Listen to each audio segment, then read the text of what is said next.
and she went another 15 miles on fumes. She told me herself, so we're gonna go on a date. She and me, her and I, me and her. Well, Dad, we were kind of hoping to save that till after dinner. No, I want to hear about it now. Maxine said if they needed help, they would give me a call. No, you're leaving. You want to know why? Because I gotcha. I'm amazed at how that boy could stand in my kitchen in front of my face and lie to me like that. I'm going to stand up to Mrs. Huxtable. Well, I don't think you want to do that. Your wife won't let you do anything.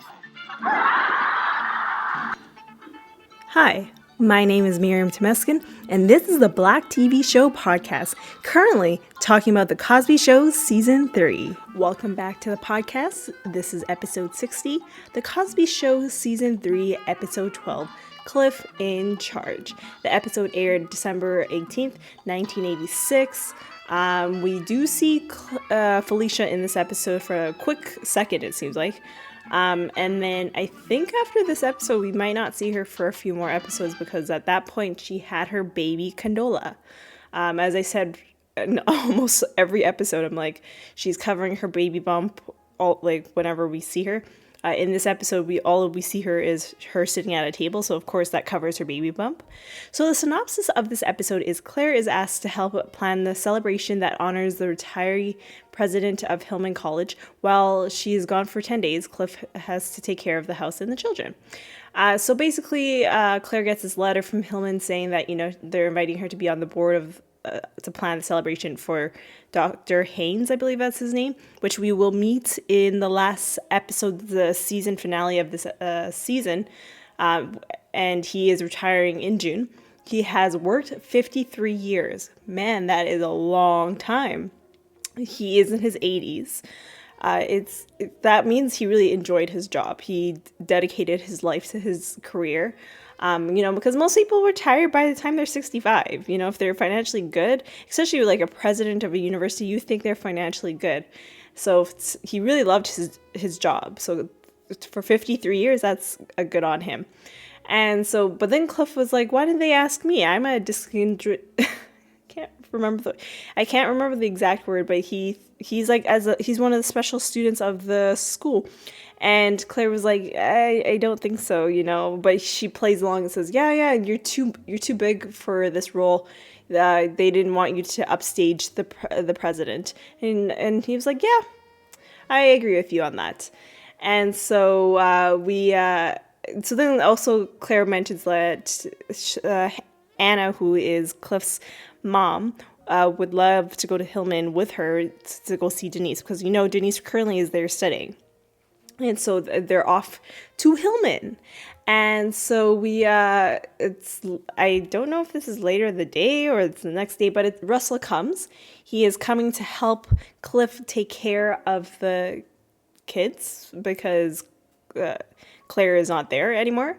And the writers probably purposely did this because of Claire being pregnant, because we couldn't show her pregnant because then that kind of ruins her character basically. And so he is coming over to help, but he says he's going to pay his own way for the next 5 days for the food, hot water, entertainment. He even picked up some groceries for himself.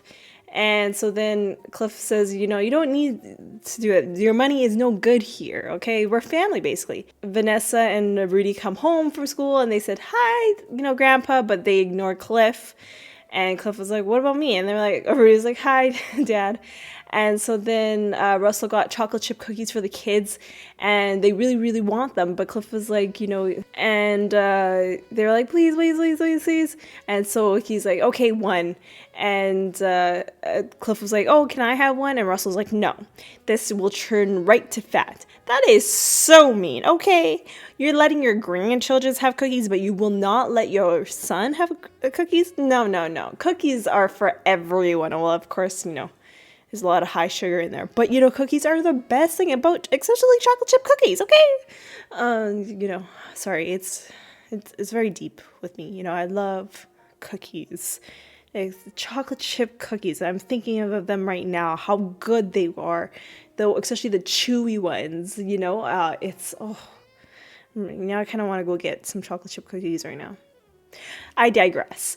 So the phone rings and Vanessa picks it up and it's Claire, and she asks, what is Vanessa eating? Because, she could hear her chewing while talking. And she's like, oh, it's a chocolate chip cookie. And so Claire is not happy, so she wants to talk to Cliff.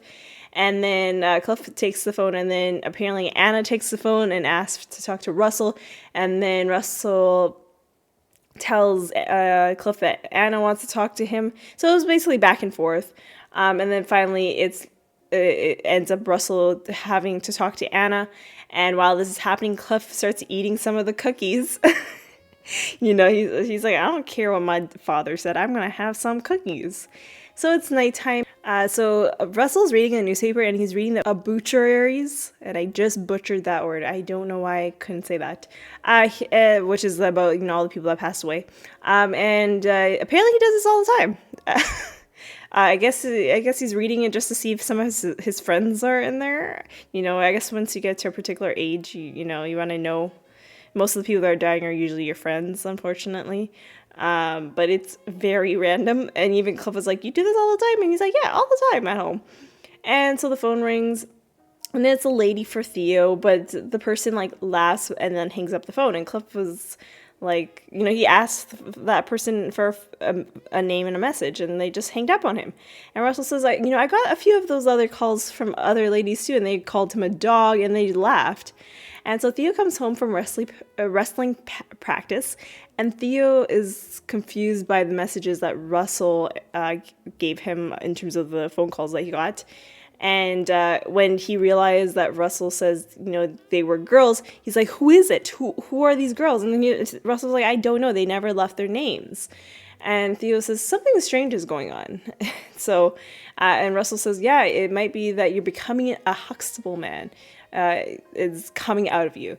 And Cliff says, yeah, a Huxtable man blossoms and becomes big. And so the phone rings, and it's another girl and Theo picks up the phone, and he, asks who that person is, and they wouldn't say, except that they're in a certain homeroom. And then they hanged up the phone. And we end Act 1, and we go on to Act 2. Russell's cleaning around the house basically because there's nothing else to do, and he sees some pencils all chewed up, and he recognizes that Cliff has been chewing that because he's had this bad habit since the first grade. And Russell says this is a sign of high anxiety, and Cliff says that is a high anxiety area. That's where I pay bills. And so Cliff, asks Russell, do you want to have some papaya juice? And Russell's like, yeah, of course. In fact, they have high on vitamin A and C. And they have very effective digestive enzyme papapenin. Saying this wrong. This is sad. Someone that actually studied this kind of stuff in school, and I can't even pronounce it. Papapenin. I'm saying that wrong, but they said it correctly in the show. So Russell looks into the drawers and notices that, the foods are not all packed up properly. And Russell tells Cliff that, you might have a problem with ants. They will come and eat all of them up, and you will have a full house of ants. And Cliff is like, there is no ants in this house, so we don't have this issue. And Rudy comes home with Kenny, or I guess in Rudy's case, Bud. And Russell... so they say hi, and Russell says hi to them, and Kenny's like, oh, I have a grandpa too. And Russell says, what's his name? And Kenny was like, Grandpa? What? Because Russell's asking him for a specific name, not the title of what that person's related to, but they're kids, so you can't really get mad at them. And so Rudy asks, can they play outside? And Cliff says, you need to wear hats. And so Rudy's like, okay, we'll go get them. And so they leave. And Russell says to Cliff that they look like a happy team. And Cliff says, yes, only for 3 minutes. And then they will begin arguing again. And Russell says, oh, I don't believe it. And Cliff says, I hope you're right, but you're not. That made me laugh because as a parent, you already know your children's habits. So it's like for someone that doesn't see the everyday life, they can't really assume things are going to go a certain way. The parents know their children well, and Cliff really knows his daughter, because when we go into the living room, Rudy gives Kenny Theo's hat, and Rudy's about to open the door, and Kenny says, wait, I have to open the door for you. And Rudy was like, no, you don't. And he's like, yes, I do. It's a man's job, and Rudy's a woman. And like he basically says a man has to open the door for a woman, and Rudy's like, who said that? And Kenny was like, my brother. He's 19 years old and he knows everything. And Rudy says, Sandra says a woman can do anything. Are we seeing a repeat right here from previous episodes with Sandra and Elvin? Kenny is the new Elvin. What is with these children picking men that are like this, that have these ideas? What is this? Was this how 80s were like, where, all the men had these bad ideas of what a relationship should be like? And especially for I believe she's 7 at this point. At 7 years old, you choose a kid that's has this kind of ideas. He's 7, for God's sakes. It's crazy that he already has his mindset. So he's like the second version of Elvin. And so Kenny says, a woman can do what a man says, and Rudy says, not her. And Kenny says, you will never get married. And Kenny also says, in order for you to get married, you would have to stay home and cook and wash clothes. And Rudy says, no, a woman can have any job she wants. And Rudy, I was like, I need to take that hat back because you just are disrespecting me, basically. And Kenny and Rudy, of course, starts fighting, just like what Cliff said to Russell. Because, Cliff knows everything. And so Cliff and Russell come to solve the issue. And they keep fighting back and forth. And finally, Cliff was like, hey. And he tries to talk to Kenny and says to Kenny, Elvin. Because it's basically a repeat story of what has been happening with Sandra and Elvin. So you literally forgot Kenny's name and called him Elvin. And so Kenny was like, who? I'm not Elvin, And Cliff was like, oh, sorry, Kenny. And so Cliff basically talked to them and says, I'm going to open the door for both of you. Not because, someone says so, because I'm throwing you out of the house. And so they leave the house. And Russell says, you handled that well. And he's like, yeah, I had a great teacher. And so Theo comes home from school, and Theo has a note from the principal. And Cliff is like, why do you have this note? And the reason why he's been getting all those phone calls from the girls from school is because they picked him as Thoroughbred of the Week. I don't know what is Thoroughbred? I've never heard of that word. So he was saying like the winner, and I'm like, okay. So they pick a guy from the junior year and put his name on the number. They put his name and number in the girls' bathroom, and they picked Theo for this week. And so when Theo found out, he went to the girls' washroom and he started scribbling over his name. And the principal caught him and sent a note to for Cliff to sign. So Cliff signs it, and Theo is off to his room. And so Russell tells Cliff, raising kids now seems way more difficult than it was raising like Cliff. And Cliff says, you should have thought of, sorry, this makes me laugh. You should have thought that when you gave me the curse, you should have thought about that when you gave me the curse. That he hoped that he has some children that as the same as exactly the way that Cliff act. So mean to say to your children. To say you want your child to have nice kids themselves. So why would Russell put this curse on Cliff? We don't know. And so it's later at night, and Russell is sleeping with Rudy in Rudy's bed. Apparently he read a story to Rudy, and he just ended up falling asleep. And it's 2:15 in the morning, and Cliff needs to go to the hospital. And Cliff tells Russell to go sleep in Cliff's room.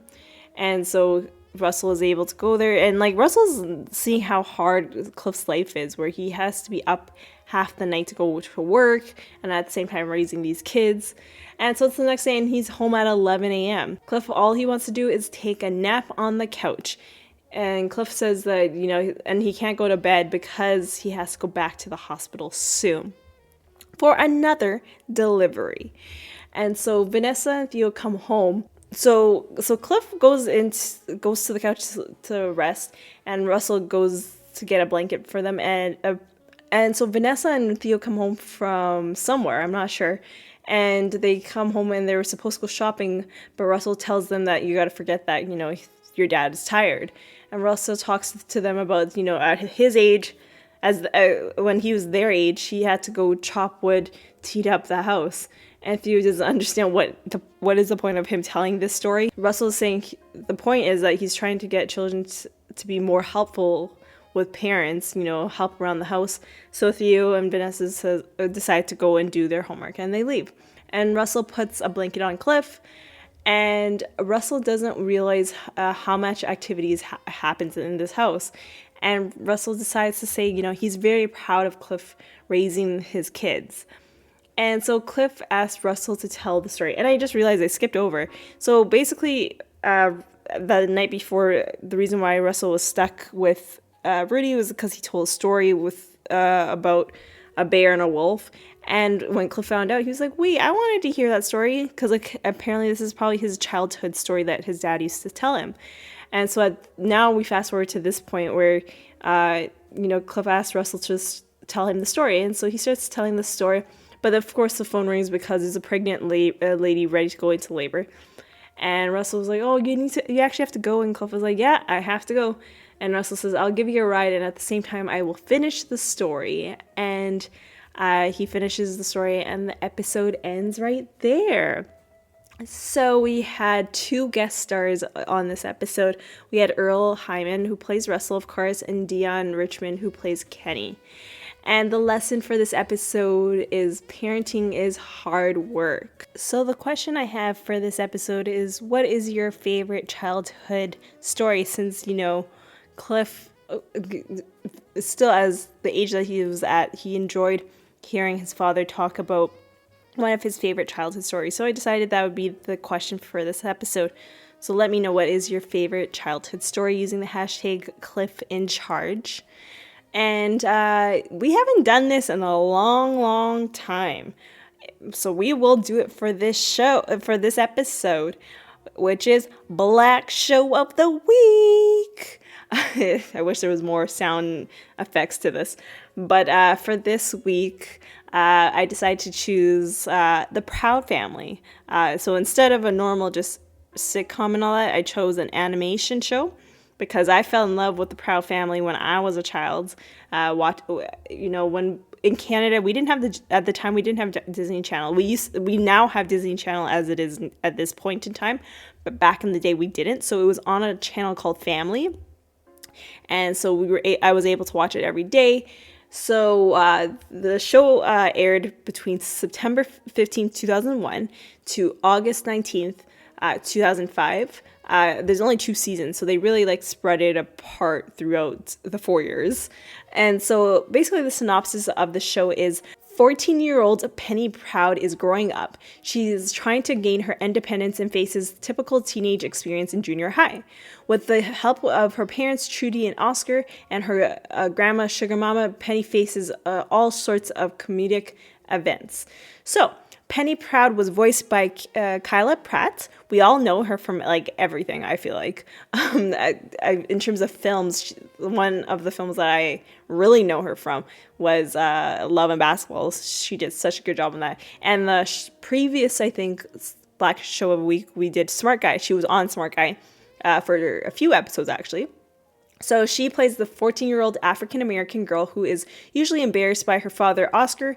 She enjoys hanging out with her friends, even though they have gotten her into trouble or left her facing danger by herself many times. And then we have Dejanay Jones, voiced by Karen Malane White. I feel like I'm saying that middle name wrong. By the way, Karen, she's in the Cosby Show. She's in the last 2 episodes. Or sorry, why I said 2 episodes? The last 2 seasons, and of course she will be in the last season of A Different World. So she plays Dejanay Jones. It's crazy to think about that, but once you hear her, when you watch the show, you're like, oh yeah, that's her. You can tell her voice real quick. So she plays Penny's selfish, untrusting best friend, and she has an obsessive crush on Sticky. She loves to gossip and has gotten Penny in trouble many times. Eventually, Penny gets fed up with Dejanay and mistreating her and completely loses her trust with her. They still remain friends. Dejanay's name is a pun on the name of Best Foods Hellman's Dijon mustard. And she has 9 younger siblings, all named after spice seasonings condiments. BB and Cece Proud, voiced by Tara Strong. Penny's troubled making baby fraternal twins siblings. BB is a boy with an afro and always has a bottle in his mouth, while Cece is a girl with brown hair and pink dress. BB and Cece are named after the gospel music brother and sister duo BB and Cece Winans. I can't say. I'm sorry. I keep saying the last name so wrong. I'm sorry. I really need someone on here to just like say names because I have a hard time pronouncing names. Then we have Puff the dog, voiced by Tara Strong also, who is Sugar Mama's beloved pet poodle. We have Sugar Mama Proud, voiced by Jo Marie Payton, wrestling-loving paternal grandmother to Penny, Oscar and Bobby's mother, and Trudy's mother-in-law, who does Taibo. I think that's it. It's like a karate kind of thing. She's very nice, but sassy and always gets straight to the point when she talks. Trudy Proud, voiced by Paula J. Park, the veterinary mother of Penny, BB, and Cece, wife of Oscar. She comes from a relatively wealthy family, includes her father, who is a doctor, and her sister, Diana, who is a famous actress. She often gives Penny advice when Penny is in trouble. And then we have Oscar Proud, voiced by Tommy Davidson, who you probably all know him from In Living Color. He is the overprotective father. He's hyperactive, immature, childish, but still a well-mannered man. Oscar owns and operates his own snack food business called Proud Snacks, whose products are pretty disgusting, and yet he managed to stay in business. I don't know why. Then we have Zoe, voiced by Soleil Moon Frere. I just realized I didn't know who she was until like recently, or I guess a few months ago. She actually has a documentary called Kid 90, where she basically, before the social media time, where she would record like her whole life, like she's videotaping her everyday experience. She's from a show called, I forgot the name. It also came out around the same time as the Cosby Show. So I apologize. I don't know why I can't remember. But she was in a kid show, and then she's just been she was a child star, and she was able to record. And like I saw Mark Paul Gosselaar, who was in Saved by the Bell on there, and like all these other actors. So it's a pretty cool documentary. Make sure to check it out. I believe it's on Hulu. But yeah, so she's playing Zoe. Zoe's a geeky, timid, shy, kind, smart, and one of the few white characters in the show, friends with Penny Proud. And then I'm going to probably butcher what I'm about to say. Lassie Gana Boulevards, voiced by Alicia Reyes, Penny's Latino frenemy, and the daughter of Felix and Sunset Boulevard is. They named after the two streets that are in Los Angeles that are arterial roads that meet in West Hollywood, California. And Sticky Webb, voiced by Orlando Brown, who is also in the show That's So Raven. He is Penny's other best friend. He is shown as a cool tech nerd who is able to build and hack any type of device, and also does not really like Dejanay Jones. And then we have the Gross Sisters, voiced by Raquel Lee, the neighborhood bullies who are almost always seen together, who go around stealing money from students, faculty, and even parents, including their own. All the guest stars that were part of either the show or the movie, because there was also a movie after, because I feel like with Disney Channel, they tend to do that, where it's like the show, and then because they have this 100 episode rule where they can't go over 100 episodes, and so then they usually do a movie afterwards. So They did it with the Proud Family. They didn't do it with That's So Raven because I believe they went like all the way to the 100 episode mark. But all these other kid shows like Lizzie McGuire, Hannah Montana, all these other shows, they've had like a movie afterwards. So this is even stars that were in the movie.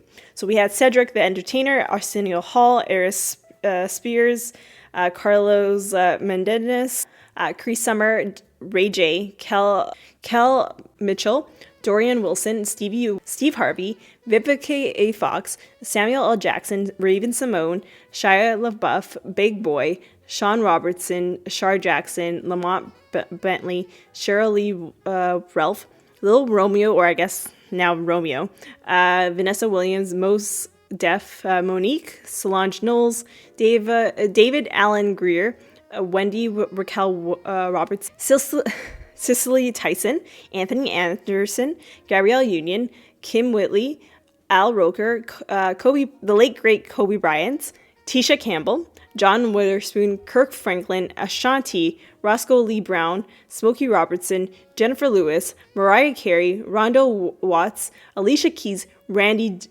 Jackson. What a list of people. Damn. And to think about it, the theme song of this show is sung by Solonge Knowles and Destiny's Child. What a great, like, for an animation show. I think this is like one of the best animation show that is stacked up, honestly, with very famous celebrities here.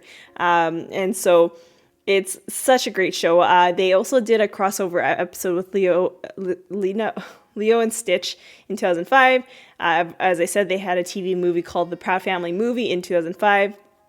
And at some point this year, there is a reboot called The Proud Family Louder and Prouder that is coming to Disney Plus, and you can currently stream The Proud Family on Disney Plus. So the next episode is episode 61, The Cosby Show Season 3, Episode 13, Monsters Man Huxtable.